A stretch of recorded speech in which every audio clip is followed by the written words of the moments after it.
નમસ્કાર મિત્રો, દિલ્હીની અંદર ચૂંટણી આવી રહી છે ત્યારે ફરી એક વખત અરવિંદ કેજરીવાલે દેશના વડાપ્રધાન નરેન્દ્ર મોદીને ઓપન ચેલેન્જ ફટકારી છે. બોલો, આ અરવિંદ કેજરીવાલ છે કે જે ચેલેન્જ ઉપર ચેલેન્જ ફટકારે. ચાલો, દિલ્હીમાં અરવિંદ કેજરીવાલ અને ગુજરાતમાં ગોપાલ ઇટાલિયા ભારતીય જનતા પાર્ટીના નેતાઓને મંત્રીઓને તો ભાડા નથી મૂકતા. હો ભાઈ, અહીંયા ગોપાલ ઇટાલિયા હર્ષ સંઘવીને ચેલેન્જ ઉપર ચેલેન્જ ફટકારે, ત્યાં અરવિંદ કેજરીવાલ નરેન્દ્ર મોદીને ચેલેન્જ ઉપર ચેલેન્જ ફટકારે. પણ નવાઈની વાત એ છે કે એકમાં સામે આવવાની તેવડ નથી. હો હા, ઈ જોવાઈ ગયું. સામે આવવાની એકમાં તેવડ છે નહીં. નહીતર તો દિલ્હીમાં કેજરીવાલની ચેલેન્જ એક્સેપ્ટ કરે નરેન્દ્ર મોદી અને ગુજરાતમાં હર્ષ સંઘવી ગોપાલ ઇટાલિયાની ચેલેન્જ સ્વીકારે અને બે જાય હામી ખબર પડી જાય, દૂધનું દૂધ પાણીનું પાણી થઈ જાય અને કોના ધોતિયા ખુલી જાય. એકવાર આવો હામાં તો ખબર પડે. ત્યારે આજે ફરી એક વખત અરવિંદ કેજરીવાલે નરેન્દ્ર મોદીને ઓપન ચેલેન્જ ફટકારી છે. હવે તમને એમ થતું છે કે કેજરીવાલ વારંવાર અરવિંદ કેજરીવાલ નરેન્દ્ર મોદીને ચેલેન્જ ફટકારે છે, આટલી બધી તાકાત છે એના મોળી? તાકાત નથી. ઈમાનદાર છે એટલે ચેલેન્જ ફટકારી શકે. બાકી બેઈમાન એક વખત સામે આવે અને ચેલેન્જ ફટકારે. અરે ચેલેન્જ ફટકારવાની ક્યાં વાત છે સાહેબ? ચેલેન્જ આપી હોય એને સ્વીકારી નથી શકતા. શું કામ? કારણ કે એ બેઈમાન છે, ભ્રષ્ટાચારી છે. એટલે જ આપણે ગઠિયા કહેતા, ખબર ને, કે ખોટું ઈ ખોટું, સાચું ઈ સાચું.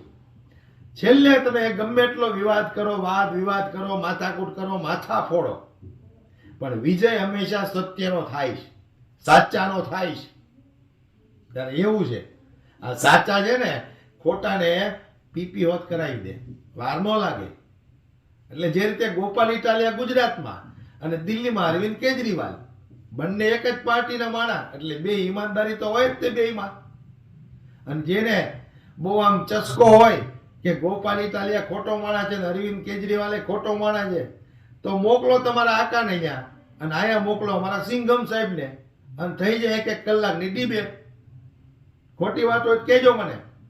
ત્યારે ફરી એક વખત અરવિંદ કેજરીવાલે નરેન્દ્ર મોદીને ઓપન ચેલેન્જ ફટકારી છે. ચૂંટણી એકદમ નજીક આવી ગઈ છે. દિલ્હીની અંદર ચૂંટણી એકદમ નજીક આવી ગઈ છે. ફેબ્રુઆરીમાં 5 તારીખે ચૂંટણી છે અને 8 તારીખે રિઝલ્ટ છે. હવે નત નવા હટકંદાઓ તો ભારતીય જનતા પાર્ટી વાળા દિલ્હીની અંદર શરૂ કરી જ દીધા છે. ચૂંટણી જીતવા માટે ન કરવાના ખેલ ચાલુ કરી દીધા છે.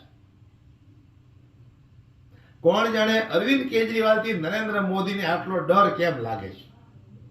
હવે અરવિંદ કેજરીવાલ કાંઈ એવું મોટું માથું નથી, કાંઈ મોટી એવી દિગ્ગજ પાર્ટીના નેતા નથી, છતાં નરેન્દ્ર મોદી અરવિંદ કેજરીવાલથી ડરે છે કેમ? ઈમાનદાર છે, સાચો વ્યક્તિ છે. હવે અંધભક્તો પાછા કોમેન્ટમાં એવું લખશે, સાચો વ્યક્તિ છે તો જેલમાં શું કામ ગયા હતા? હવે જેલમાં હું કામ ગયા હતા તમને ખબર છે. તમારા આખાના ધોતિયા ઢીલા ન થઈ જાય એટલે જેલમાં નાખવા પડે એમ હતા. નતર જે આ 400ના બળગા ફૂંકતા હતા ને, અને આવી કેટલી તમારી ભારતીય જનતા પાર્ટીની આવી કેટલી 235-40 જેવી માંડ આવી, એમાં તે ટેકો લીધો ત્યારે 293-94 જેવી થઈ. એ અરવિંદ કેજરીવાલ અંદર હતા એટલે, નતર ઈ નો આવે એટલે એને જેલમાં નાખવા પડ્યા હતા. ચાલો માની લઈએ અરવિંદ કેજરીવાલે 100 કરોડનો ઘોટાળો કર્યો શરાબમાં, તો પછી અરવિંદ કેજરીવાલ બહાર કેમ બી આવ્યા? એ ગુનેગાર છે, આરોપી છે, તો બહાર કેમ ભાઈ એવા 1.5 મહિનામાં? એનો જવાબ છે તમારી પાસે અંધભક્તો? બોલો. હવે એવું જ કઈ બન્યું નહીં હોય કે નરેન્દ્ર મોદી એની પર ઈડી ની રેડો પડાવી અને ખોટા કેસમાં ફસાવીને જેલમાં નખાવ્યા અને ઈના ઈ નરેન્દ્ર મોદી એને બહાર કઢાવ્યા? એવું તો કઈ બન્યું નહીં હોય. કારણ કે કાયદા કાનૂન છે ભાઈ. બાબા સાહેબ આંબેડકરે બનાવેલું સંવિધાન છે, એમાં જે કાંઈ કાયદા કાનૂનની જોગવાઈ કરી છે એ દરેક લોકોને લાગુ પડે છે.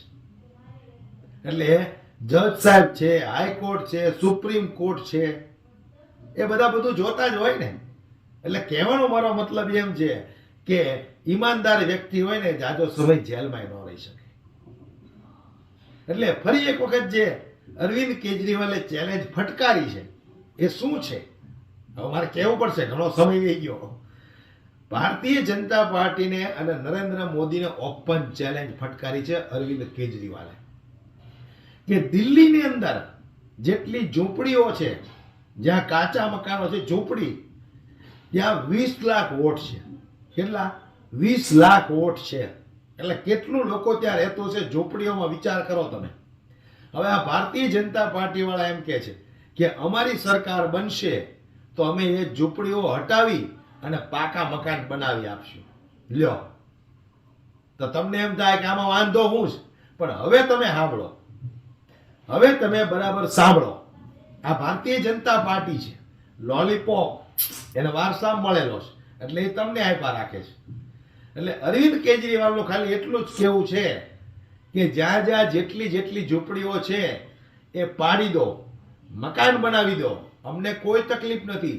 જનતાનું ભલું થવું જોઈએ, અમારે રાજનીતિ કરવી નથી.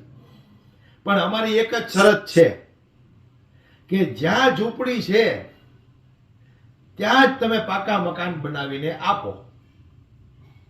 બોલો, છે નરેન્દ્ર મોદીની અંદર તાકાત કે વર્ષોથી લાંબા સમયથી લોકો જે ઝૂંપડીઓમાં રહે છે, કાચા મકાનોમાં રહે છે, એ જગ્યા ઉપર તમે બુલડોઝર ફેરી દો, ત્યાં જ પાકા મકાન બનાવીને આપો.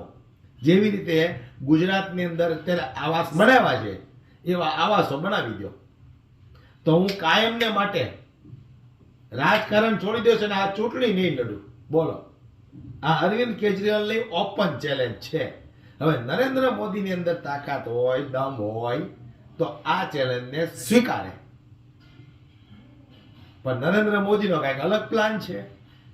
એ ઝૂંપડીઓ ઉપર બુલડોઝર ફેરવી દેવાનું, પછી એ મોંઘા ભાવની જમીન એમના મિત્રોને સસ્તા ભાવે આપી દેવાની, અને જે ઝૂંપડીમાં રહે છે એ લોકોને ઉઠાવીને આમ દિલ્હીની બહાર ક્યાંક છેવાડે નાના નાના કાચા પતરાવાળા કે ગમે એવા મકાન બનાવીને શિફ્ટ કરી દેવાના. આ એનો પ્લાન છે. એટલે જ તો અરવિંદ કેજરીવાલે ઓપન ચેલેન્જ મારી છે. સમજો છો ને હું કહું છું? એ દોસ્તો સમજતા હોય ને તો વિડીયોને હારવાર શેર કરતા જજો અને કોમેન્ટમાં તમારો મંતવ્ય જણાવજો કે તમારું શું કહેવું છે. એટલે અરવિંદ કેજરીવાલે આ ફરી એક વખત ચેલેન્જ મારી છે. જોઈએ, ચૂંટણીને હજી 20 દિવસની વાર છે. નરેન્દ્ર મોદી આ એમની ઓપન ચેલેન્જને સ્વીકારે છે કે નથી સ્વીકારતા. બાકી તો તમે જાણો જ છો, નરેન્દ્ર મોદી અને આ હર્ષભાઈ સંઘવી એક કઈ સામે આવે તો મૂંછ કાઢી નાખો. આ મારી ચેલેન્જ છે. વિડીયોને વધુમાં વધુ શેર કરો, દરેક લોકો સુધી પહોંચવો જોઈએ. આ તમારી જવાબદારી છે.